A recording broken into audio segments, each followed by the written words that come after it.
마태복음 28장 1절에서 10절 그리고 16절에서 20 말씀을 통해서 저들이 사명을 담은 약속이라는 점으로 말씀을 좀 나누었으면 합니다.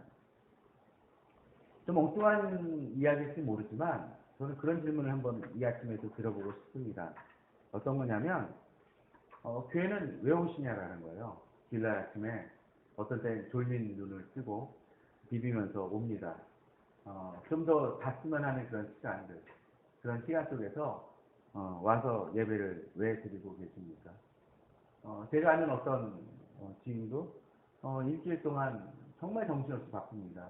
회사 일로 여러 가지로 겹치면서 바쁘고 정신없고 매일 야근에 힘들게 하면서도 지금도 고3 학생들을 대상으로 교사 역할을 하고 있는 모습을 보면서 참 대단하다는 생각을 했습니다.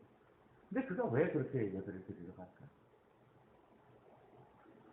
여러 군데 대형 교회들도 있지만 그곳에 많은 사람들이 그 자리를 잡기 위해서 아침부터 일찍 가서 본당에 들어간다고 열심히 수고하는 이들도 바라봅니다. 왜 예배를 드리러 갑니까? 예배 들어가서 무엇을 하십니까? 당연하겠죠. 예배 드리러 가서 예배 드리는 게 당연한 것입니다. 그럼 그 예배 드린다라는 것이 우리에게 어떤 의미가 있는 것입니까? 예배 드려서 좋은 말씀 듣고 아멘 하고 감사하는 것입니까? 아니면 어떤 위로를 좀 받습니까? 아니면 어떤 그 위기나 어려움이 있는 것을 놓고 하나님 앞에 그냥 기도하고 응답받기를 원하시는 것입니까? 여러 가지 목적이 있을 수 있습니다. 그런데 이렇게 예배 드리는 것을 좀 생각을 하면서 이런 생각을 좀 해봅니다. 죄송합니다. 근데 어떤 사람이 우리 그런 얘기를 하죠. 어떤 대통령이든 어떤 위인이 돌아가시면 어떡합니까?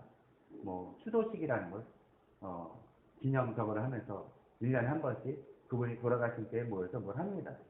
그러면서 그런 얘기를 하죠. 그분의 뜻과 가상과 이상을 받아서 우리들이 어떠한 일을 합니다. 라고 이야기를 하곤 합니다. 그런데 그렇게 추종하는 사람들이 실질적으로 그렇게 열심히 따라가는 사람들도 있지만 실제로 그들의 삶과는 목적하고는 다르게 살아가는 경우들이 많이 있습니다. 왜 그럴까요? 그분이 살아계실 때는 어떤 영향력을 발휘하고 어떤 일을 행하지만 실제로 그 존재하던 사람이 죽거나 그 다음에는 잠시 몇 년 동안은 이어지지만 그것을 끝까지 추진해가는 사람들은 참 드뭅니다. 왜 그럴까요? 그것은 바로 그 죽은 사람과의 그 계속적인 교제나 그런 것들이 이루어지지 않기 때문일 수 있다는 생각이 듭니다. 물론 정신적 가뭄이나 그분의 삶에 대한 동경으로 인해서 영향력을 받을 수 있을지 모르지만 그분이 이미 세상에서 떠남을 통해서 그분의 삶과 그분의 대화와 그분의 영향력이 나에게 직접적으로 영향을 주고 있지는 않다라는 것입니다. 그것이 무슨 예배랑 무슨 관련이 있겠습니까?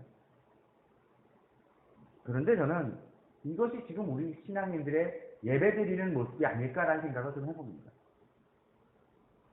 무슨 얘기냐면 예배를 드리긴 하지만 찬송을 드리고 우리가 살아있는 예수님, 살아있는 하나님이라고 이 세상 모든 만물을 다스리시는 하나님이라고 이야기는 하지만 정작 그 하나님은 내게 역사하시는 하나님이고 지금 나의 삶과 직접적으로 연관이 있는 분이라는 생각을 하지 못하고 살아가는 것은 아닌가 하는 생각을 합니다. 그러니까 신앙인들이 어떤 모습을 보입니까? 크리스찬으로서의 삶을 살아가지 못하는 모습들이 많이 등장을 한다는 것 같습니다.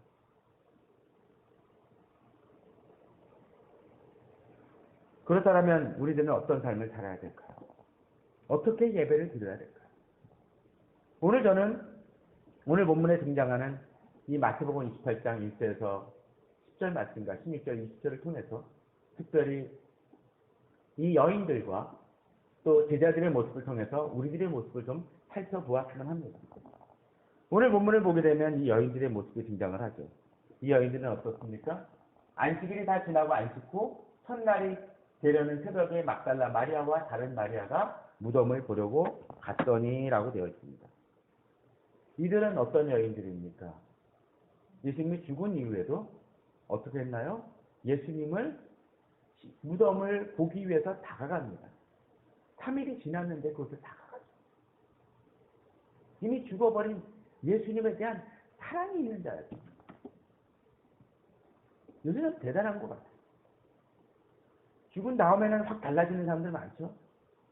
그러나 이들은 예수님에 대한 사랑이 있었기에 이 아침 이른 새벽에 여인들이, 제자들도 아닙니다, 여인들이 발벗고 나서서 이곳을 찾아갑니다.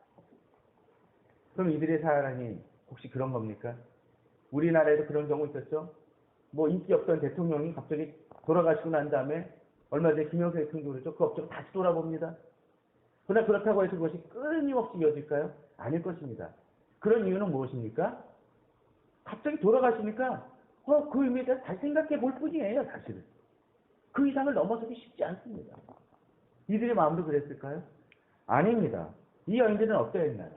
마태복음 27장에 보게 되면 예수를 섬기며 갈릴리에서부터 따라온 많은 여자가 거기 있어 라고 되어 있습니다. 어디서부터요? 예수를 섬기며 갈릴리에서부터. 이것은 예수님이 살아계실 때 여러 가지 물질적이나 여러 가지 섬기는 봉사의 모습들을 한 여인들이 있었다라.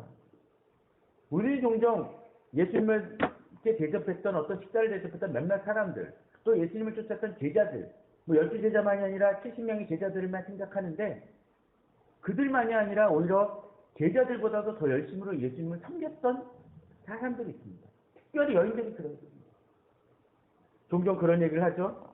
목사들도 교회에서 떡 하나 더 주워 먹으려면 그 권사님들과 친해야 된다는 얘기를 합니다. 왜요? 그 주방에 가가지고 장로님들 떡을 그 권한 없어요.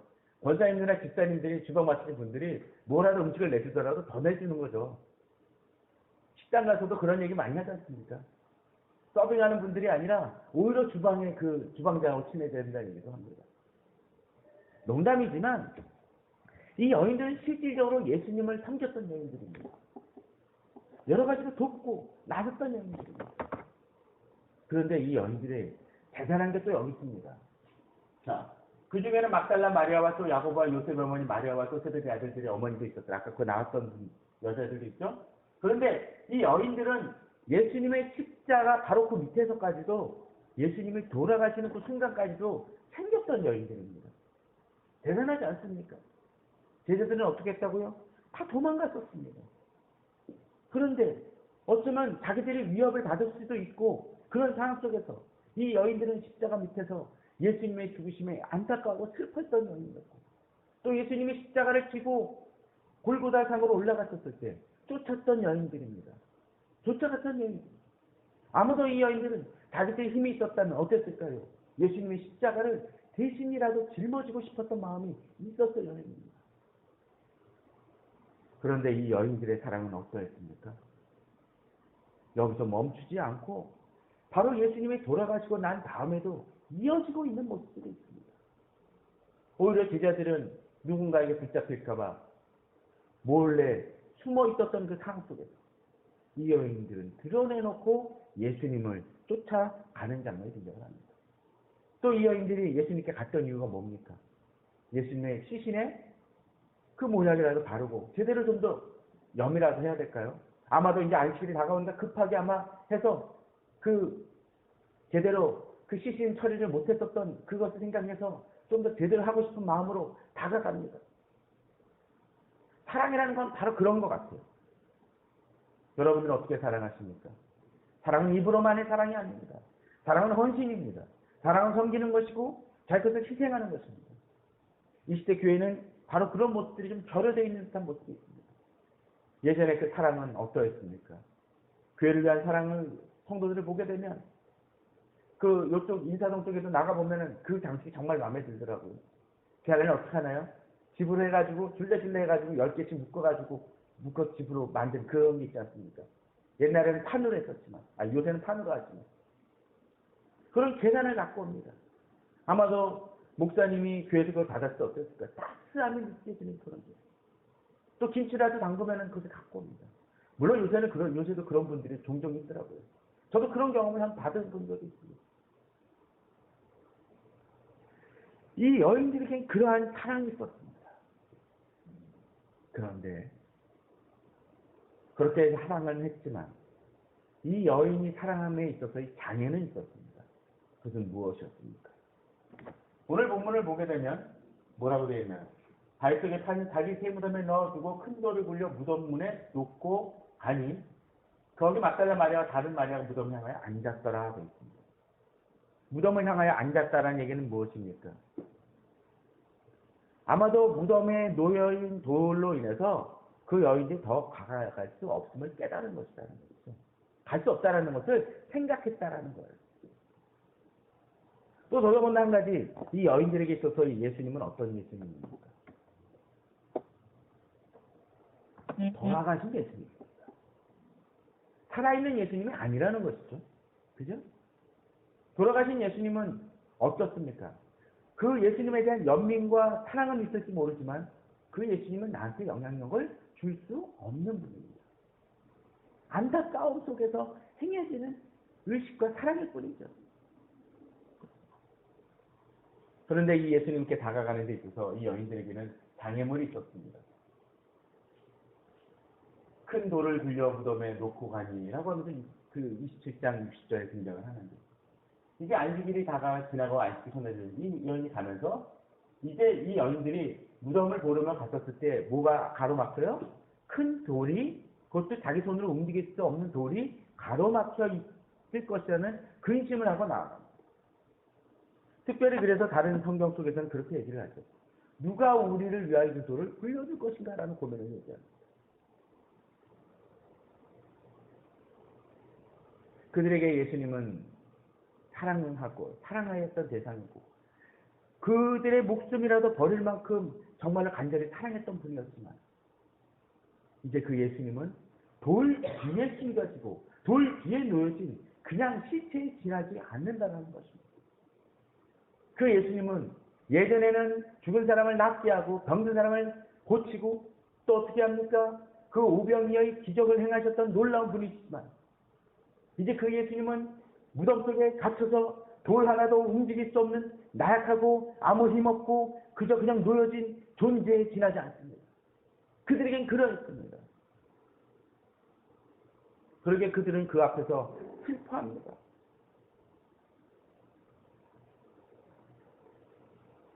그런데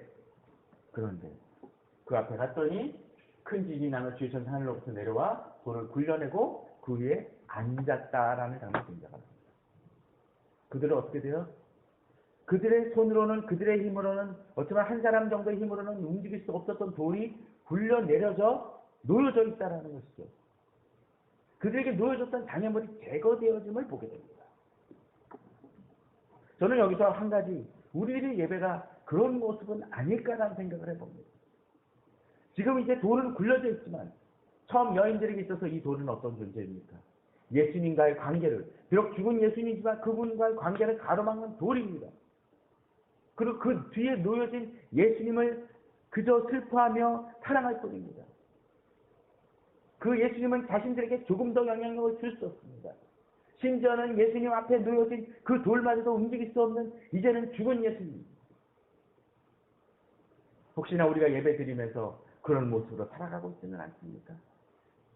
예수님께 예배드리지만 우리가 주님을 찬양하며 주님께 예배드리며 주님께 기도하지만 그 예수님이 지금 나의 삶 속에 조금이라도 영향을 미칠 수 없는 하나님처럼 생각하며 무의식적으로 살아가고 예배를 드리고 있는 것은 아닌지 생각해 봅니다. 너무 지나친 얘기라고요? 아닙니다. 왜 그렇습니까? 만일 진정으로 예수 그리스도께서 살아계시고 정말로 그들의 믿음의 그 부분이 중요하게 자리 잡고 있다라면 우리들의 삶은 다 달라져요. 살아계신 그 예수님을 힘입어 믿음으로 나아가야 됩니다. 살아계신 하나님이, 살아계신 예수 그리스도께서 나에게 역사하실 것을 믿어야 됩니다. 우리는 성령께서 내 안에 계시고 우리는 성령의 전이라고 얘기하지만 그 성령께서 나의 삶 속에서 역사하실 때 나의 삶은 달라져야 됩니다. 세상의 어떤 사람들보다도 다른 모습을 살아야 됩니다. 우리들의 모습은 많이 어떻습니까? 나약합니다. 힘이 없습니다. 믿음을 의지한다고 하지만 오히려 세상의 돈이라든가 세상의 힘을 의지하며 나아가는 경우들이 더 많이 있음을 바라보게 됩니다.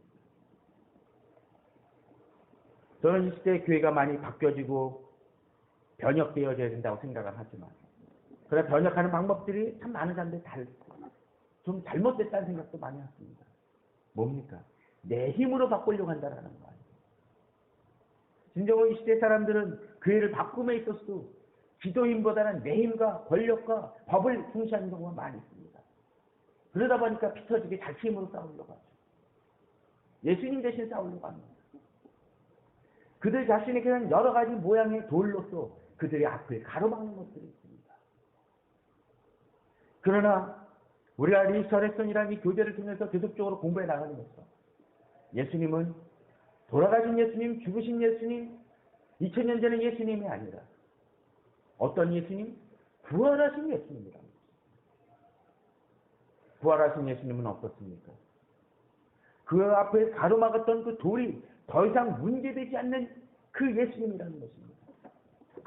그러기에 본문 속에서 어떻습니까?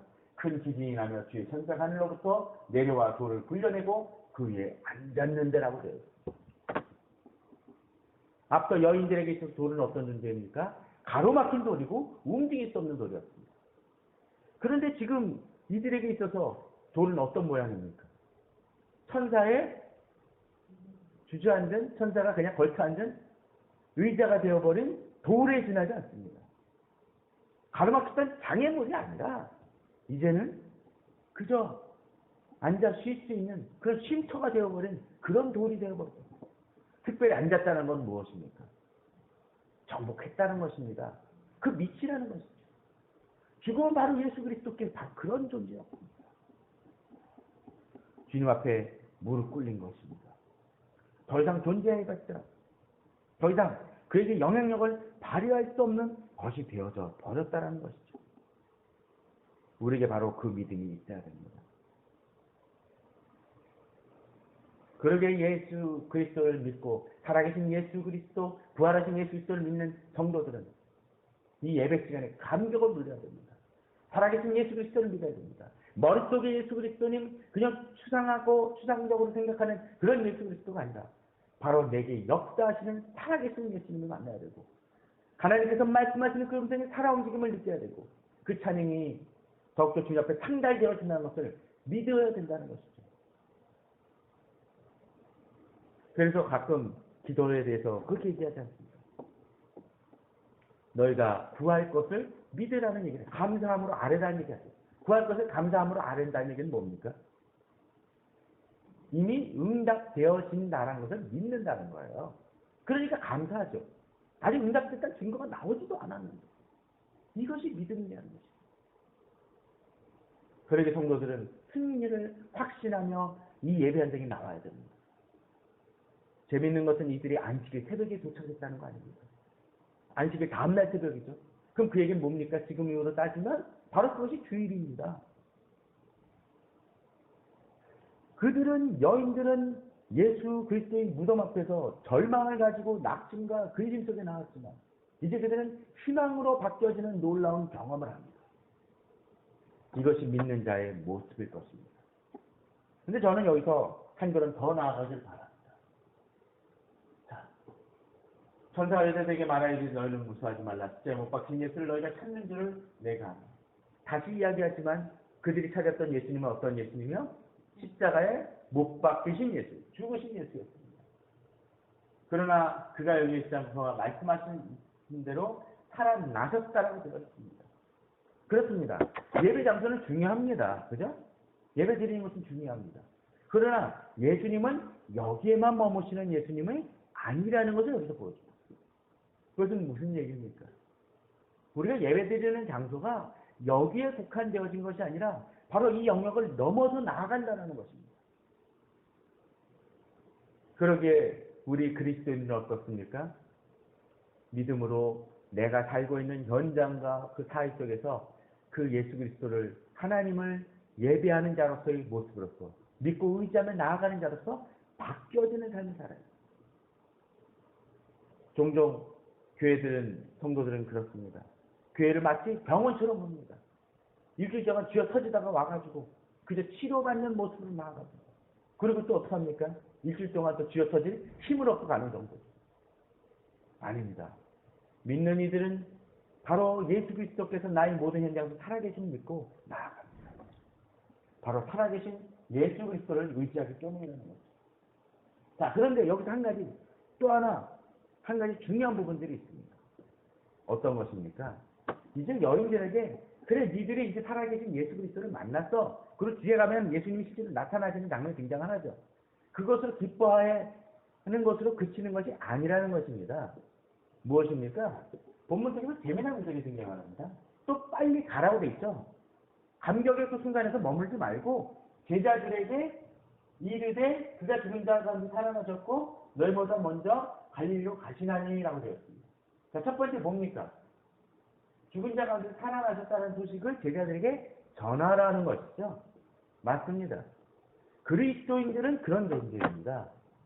자신들이 예수 그리스도를 받고 은혜를 받은 존재로서 그치는 것이 아니라 나 혼자 맞는 게 아니라 어떻게 해요? 바로 다른 이들에게서 전한다는 거죠. 저는 가끔 그런 얘기를 합니다. 다른 사람에게 나눠줄 수 있는 자는 어떤 자일까요? 자, 물이 넘칠 때 어떻게 넘치나요? 가득 차니까 넘칩니다. 은혜 받은 자가 바로 그런 자들이다. 만약 내가 다른 사람에게 예수님을 전하지 못하거나 예수님의 향기를 드러내지 못한다는 얘기는 뭡니까? 내가 안 찼다는 얘기예요. 은혜가 깊이 안 잡혀 있다는 거죠. 그러나 예수님을 만난 사람들은 다릅니다. 자기에게만 만족하는 것이 아니라 전한다는 것이죠. 그리고 여기에 머무는 것이 아니라 전한다는 거예요. 바로 주변으로. 연약한 이들을 돕는 것입니다. 정글에서는 교회 울타리를 넘어서는 성도들에게 바랍니다. 지금의 많은 교회들은 자기 교회만을 지킵니다. 그러나 진정으로 능력 있는 교회들은 그 교회를 넘칩니다. 자, 이제 제자들이 갑니다. 그리고 그것을 증거하죠. 바로 살아계신 예수님을 만날 수 있도록 그들을 돕습니다. 그런데 여기 또 한 가지 재미난 구절이 등장을 합니다. 너희보다 먼저 갈릴리로 가시나니 거기서 너희가 배우리라. 바로 안식구 있었던 그 장소가 아니라 어디요? 갈릴리로 가라고. 왜 그럴까요? 사실 이 구절을 보게 되면 마태복음 26장 32절에 예수님께서 제자들에게 이런 장면이 등장을 합니다. 그러나 내가 살아난 후에 너희보다 먼저 갈릴리로 가리라. 예수님께서 제자들에게 이런 얘기를 하셨어요. 바로 제자들이 너희들이 다 떠나가고 배신할 거다라고 얘기를 하시면서 그러나 내가 살아난 후에 어떻게 한다고요? 갈릴리로 먼저 가실 것을 이야기하셨다라는 겁니다. 자, 그런데 여기서 한 가지 중요한 포인트가 하나 있습니다. 예수님을 죽은 예수님으로 여기는 이들에게 있어서는 이 갈릴리로 간다는 약속이 의미가 있습니까? 예수님께서 갈릴리로 가신다는 의미가? 없겠죠. 왜 그렇습니까? 죽었는데 어떻게 가? 그렇기 때문에 이 제자들에게 있어서는 또 여인들에게 있어서는 이 예수님의 말씀에 대해서 생각할 겨를이 없습니다. 우리들의 신앙이 바로 그런 것 같아요. 그저 교회에만 성경에만 머무는 예수님을 생각을 하니까 어떡하나요? 거기서 머물러 있습니다. 갇혀 있습니다. 나간 그리스도인입니다. 방어만 하는 크리스천이죠. 세상에서 맞지만 않으면 괜찮은 크리스천입니다. 그러나 살아계신 예수 그리스도를 만난 사람은 어떻습니까? 예수님께서 내게 명하신 그 말씀들이 바로 내가 지켜야 될 약속임을 믿습니다. 그저 지금 교회에 와서는 그저 위로만 받고 상처를 제가 이렇게 상처받았고 제가 이런 범죄했습니다라고 고백하는 것에만 그치는 나약한 그리스도인이었다면 살아계신 예수 그리스도를 만난 사람들은 거기서 멈추는 것이 아니라 이제 더욱더 나아갑니다. 주께서 주신 사명들을 붙들고 나아가는 그런 모습으로 바뀌어진다는 것이죠. 그래서 저는 전에도 그런 얘기를 드렸지만 교회 십자가를 볼 때 그런 느낌을 받았다는 얘기를 했습니다. 어느 모 교회 빨간 십자가를 보면서 그 한 친구랑 얘기하다가 저거 꼭 병원 십자가 같다는 얘기를 했습니다. 맞아요. 요새 교회 기능이 그런 것 같습니다. 마치 빨간 십자가의 어떤 그 병원 모습처럼 이 세상에서 터지고 망가진 사람들이 와가지고 치료받는 모습이 나습니다. 그러나 그 병원에서 그치면 안 됩니다. 어떡합니까? 병영으로 바뀌어져야 된다는 거죠. 병영은 어떤 것입니까? 싸우기 위해 준비하고 작전회의가 되어지는 것입니다. 교회는 그런 것입니다. 교회가 더욱더 그 울타리를 넘어서 갈릴리로 나아가는 모습으로 바뀌어져야 돼요. 예수님은 그 현장 속에서 이제 제자들에게 또 이 여인들에게 더욱더 말씀을 주시고자 그들에게 부르시고 계시다라는 것입니다. 바로 그 속에서 예수님은 이제 그 여인들이 나아갈 곳을 위해서 이제 그 후반부 구절에서 이 여인들을 만나고 또 이들에게 더욱더 큰 확신을 부어주시는 장면이 등장합니다. 자, 그런데 이제 그 말씀은 여기서 멈추질 않습니다. 이제 예수님은 제자들을 만나서 어떤 일을 행하십니까? 16절에 가시면 11제자가 이제 그 말씀대로 가서 어떤 일을 행하죠? 갈릴리에 가서 예수께서 지시한 산에 이르게 됩니다. 그 예수를 배웠고 경배합니다. 재미난 구절은 거기서 아직도 의심하는 사람들이 있다라는 구절도 있긴 하죠. 어쩌면 예수님을 만나고 나면서도 예수님께서 행하시는 놀라운 일을 경험을 하면서도 의심하는 사람들이 있을 수 있습니다. 그러나 믿는 사람들에게 예수님은 이제 갈릴리에 간 것에만 멈추는 것이 아니라 이제 또 다른 메시지를 주십니다. 어떤 메시지입니까? 바로 19절에서 20절 말씀입니다. 그러므로 너희는 가서 모든 민족을 제자로 삼아 아버지와 아들과 성령의 이름으로 세례를 베풀고 내가 너희에게 분부한 모든 것을 가르쳐 지키게 하라. 볼지어다 내가 세상 끝날까지 너희와 항상 함께 있으리라 하시니라고 이제 말씀하여 약속해 주시는 장면이 등장을 합니다.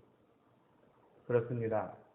하나님의 사람들은 이제 예수 그리스도를 살아계신 예수 그리스도, 부활하신 예수 그리스도를 믿고 이제 그 예수 그리스도께서 내게 역사하시는 예수님으로 믿습니다.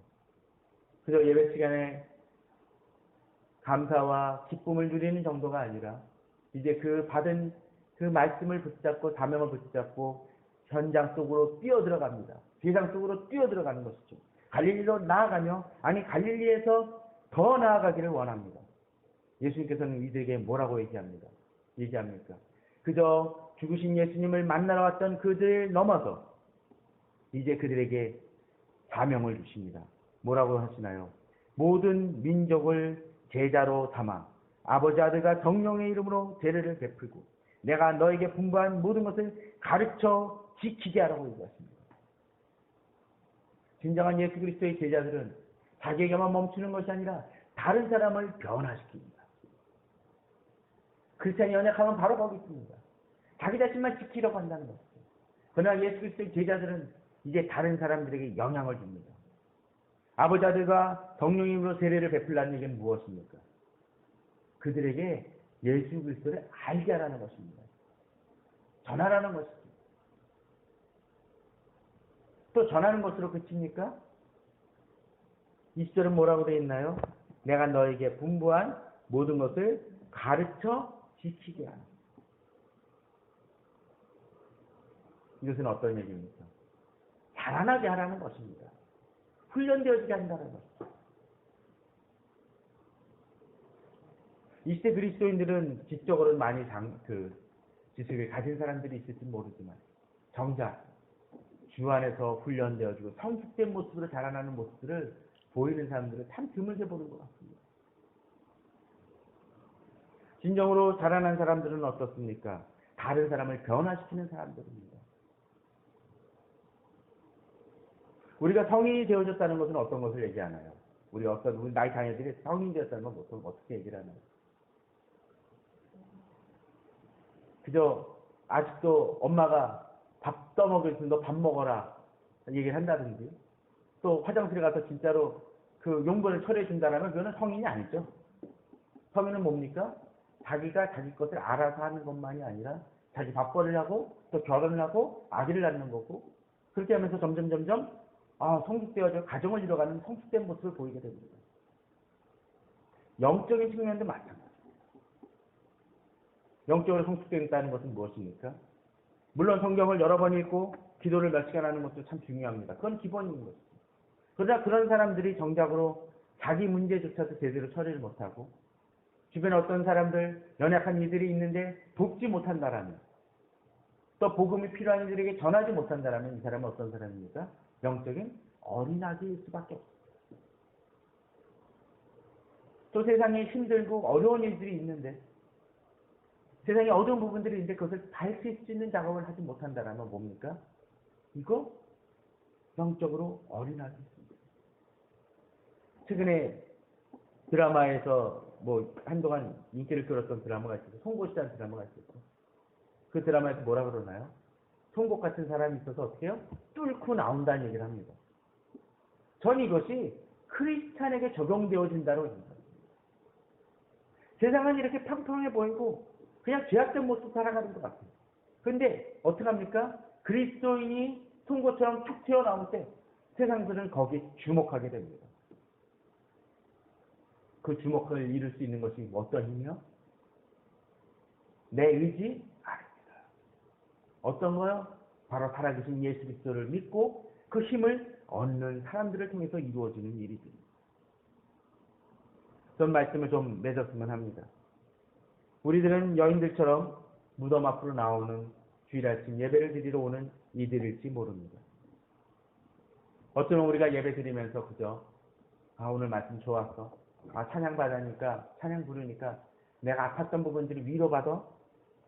헌금 드렸으니까 어쩌면 좋은 일 생길지도 모르겠지라고 머물고 있지는 않습니다. 그러나 예수님은 거기에 머물러 있지를 원하지 않습니다. 예배 시간에만 위로를 받는 예수님이길 원하지 않습니다. 어떠세요? 바로 살아 계셔서 예수 그리스도가 예배 시간에만 내게 기억되는 예수님이 아니라, 나의 사랑을 받는 예수님이 아니라, 예배 현장 나오는 그 현장에서부터 이 모든 삶에 있어서 전반적으로 내게 역사하시고 나를 사용하시며 또 나를 주님의 제자로서 살아가기를 원하시는 그 주님을 믿고 의지하며 나아가는 성도가 되기를 바란다는 것입니다. 저는 우리 성도님들이 그러한 성도님들 되길 바랍니다. 그런데 다시 얘기하지만 이러한 모든 행동들은 내 힘으로 하는 것, 내 힘으로만 하는 것이 아닙니다. 자, 본문을 잘 보시기 바랍니다. 20절 후반입니다. 가르쳐주게 하라. 볼지어다 내가 세상 끝날까지 너희와 항상 함께 있으리라 하십니다. 자기 의지로 살아가는 사람들은 어떻습니까? 내 힘으로 하려고 합니다. 그러다 보니까 실패하고 넘어집니다. 그러나 예수 그리스도, 특별히 부활하신 예수 그리스도, 살아계신 예수 그리스도를 의지하는 사람은 어떻습니까? 그 예수님이 나랑 함께 한다는 거예요. 그러기에 나는 혼자가 아닙니다. 당장 어떤 때 실패하는 것 같고 세상이 나를 위협하는 것 같은 상황 속에서 나의 영안이 쓰일 때 어떤 일이 벌어져요? 바로 예수 그리스도께서 나와 항상 함께 계시며 역사하신다는 것입니다. 18절에 보면은 이런 내용도 나옵니다. 예수께서 나와 말씀하여 이르시되, 이렇게 계신 분이 뭐라고 얘기하냐면 하늘과 땅의 모든 권세를 내게 주셨습니다. 바로 그 하늘과 땅의 모든 권세를 주신 예수님이 누구와 함께 있어? 나와 함께 계시다. 우리와 함께 계시다. 비록 우리 교회가 아직은 작을지 모르지만 그냥 우리 교회는 힘이 있습니다. 왜? 살아계신 예수 그리스도께서 함께 계시기 때문에. 우리는 그 힘으로 주님 앞에 예배를 드리고 주님을 찬양하며 나아갑니다. 오늘도 바로 그 믿음으로써 이 예배를 드리고 주께 영광 돌리며 그 예배 끝난 후에 더욱더 일주일의 삶을 주께서 부르시는 갈릴리로 나아가 주의 복음을 전하며 주의 나라를 확장시켜 나가는 우리 성도님들 되시기를 주님의 이름으로 축원합니다.